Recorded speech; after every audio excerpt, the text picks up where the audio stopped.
Ngayon guys, inaalis natin itong old na flooring nila, yung mga raisal na nilalagay natin na naiipon dahil medyo basa na siya. At kapag meron tayong bagong ilagay na raisal ay madali lang ding mabasa. So kukunin natin to lahat hanggang sa lupa na lang yung matira para mas dry, mas tuyo po siya, mas matagal mabasa. Hanggang kailan nga ba tayo nag-aalis or kinukuha natin yung mga old na raisal dito sa kanilang flooring?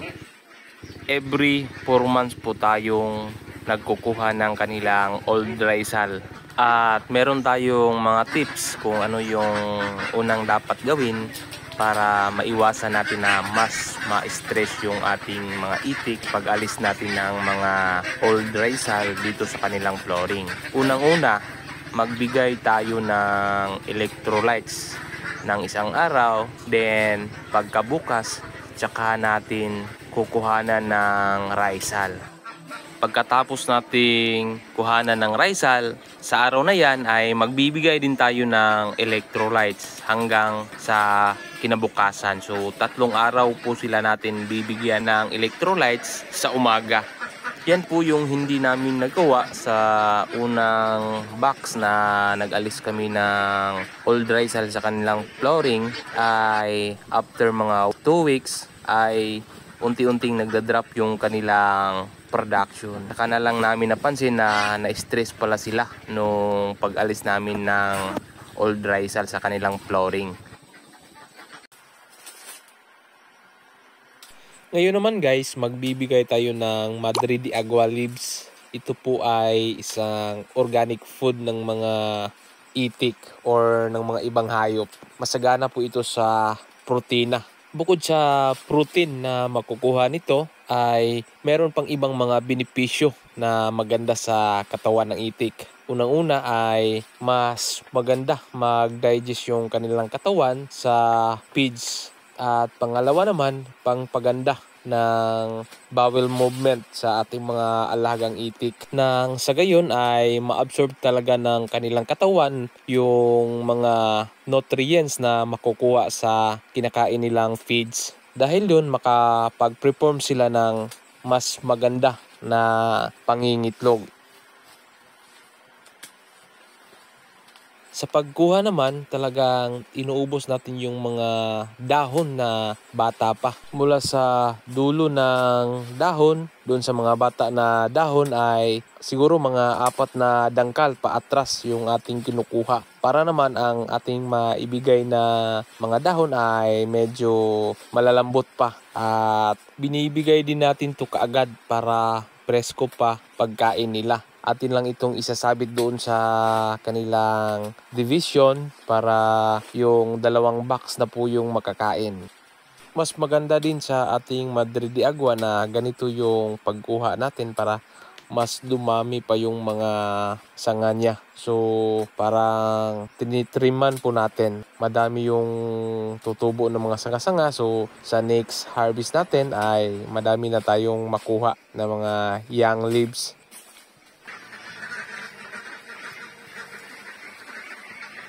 Ngayon naman, hatiin natin to sa 4 kasi 4 na box po yung ating bibigyan nito. Sa pagbigay naman, ano yung mga treatment natin ito? Successive po tayong magbigay ng Madre de Agua leaves ng mga 4 na araw to 5 araw para naman talagang merong ipik sa kanila. Ito po ay snack lang po sa kanila. Siguro mauubos nila to ng mga 2 oras kakatuka ng mga alagang itik natin.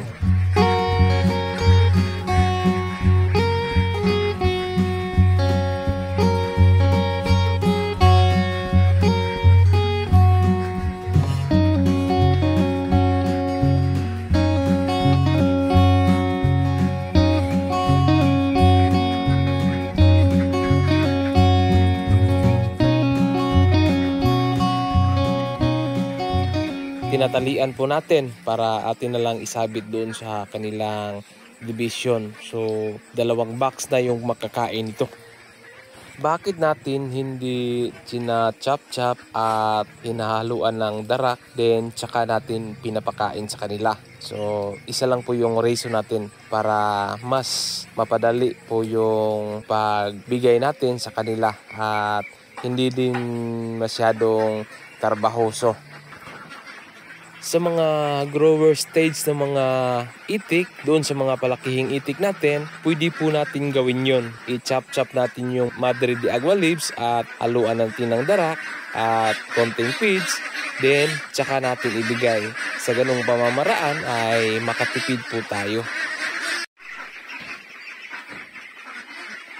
Yan guys, snack time po yung ating mga layer. Ang binibigay po natin ay organic dahon ng Madre de Agua.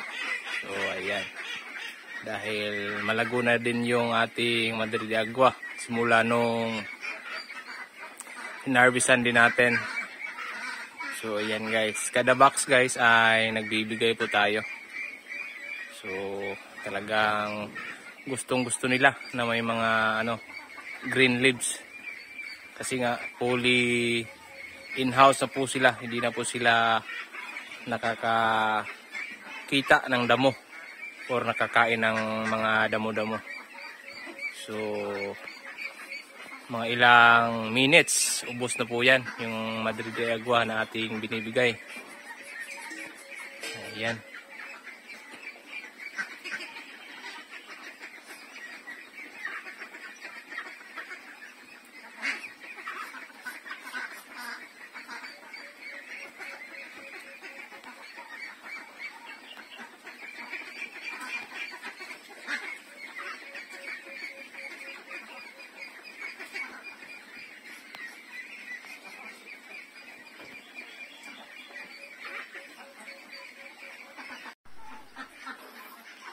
Yan guys, ito na po yung 24 months old natin. Meron nang bumili. Bye bye na mga batik-tik. So ayan guys, si-share po yung nakabil ng ating mga itik. Taga asa ta sir? Taga New Bataan. Ayan, si sir. Sa kuan niyo nakita tong poster no sa group, FB group. Ayan. Pinost po natin to guys sa FB group, din nakita ni sir. So Corsonada po siyang bumili. Ayan. Kahapon meron ding isang buyer dito na tinitingnan yung ating mga itik. At doon sa kabilang itikan kay bro. Ayan. So bakante na po yung ating kulungan dito guys, at yung mga bago nating batch, yun po yung ating ilalagay dito. Ayan, at atin po itong i-renovate. Ayan. Ayan guys, wala na pong laman yung ating dito na batch. So bye bye na mga batik-tik. Mana? Oh. Guys, wala na tayong matingnan sa CCTV. Doon na lang sa dulo. Nama ko CCTV diri ba oh. Monitor gid ako sila kuan. Oo, okay. Ayan. Yan guys, bye bye mga batik-tik. Bye. Ayan. Taga New Bataan. Sige.